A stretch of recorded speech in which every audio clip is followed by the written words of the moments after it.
ప్రపంచ శాంతిని ఆకాంక్షించే దేశంగా ప్రపంచ శాంతిని మన భారతదేశం ఎప్పుడు కూడా ఆకాంక్షిస్తుంది. విశ్వమానవ సౌభ్రాతృత్వము, విశ్వ శాంతి కోసం ఎప్పుడు ఆర్నిశలు కృషి చేసేటువంటి దేశం మంది.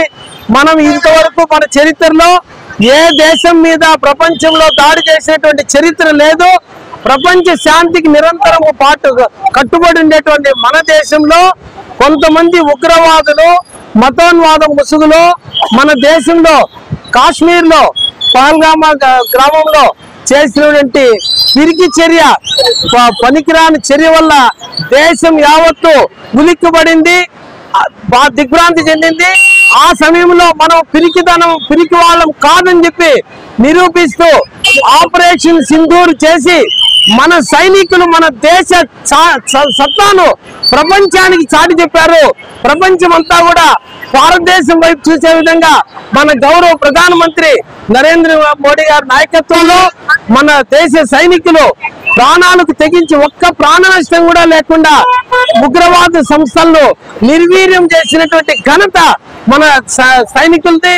సైనికులను అందరూ అభినందిస్తూ మన దేశ ప్రధానమంత్రిని, మన దేశ మంత్రివర్గాన్ని, కూటమి ప్రభుత్వాన్ని అభినందిస్తూ మొత్తం భారతదేశంలోని 140 కోట్ల మంది కుల మత ప్రాంత తేడా లేకుండా అందరూ సంఘీభావం తెలియజేస్తూ మన భారతదేశ సమైక్యత కోసం నిరంతరం కృషి చేస్తున్నటువంటి మన ప్రభుత్వానికి, మన సైనికులకు అండగా నిలుస్తూ మన గౌరవ శాసనసభ్యులు శ్రీ షాజహాన్ బాషా గారి నాయకత్వంలో మదనపల్లిలో కూడా తిరంగ ర్యాలీ చేస్తున్నాం.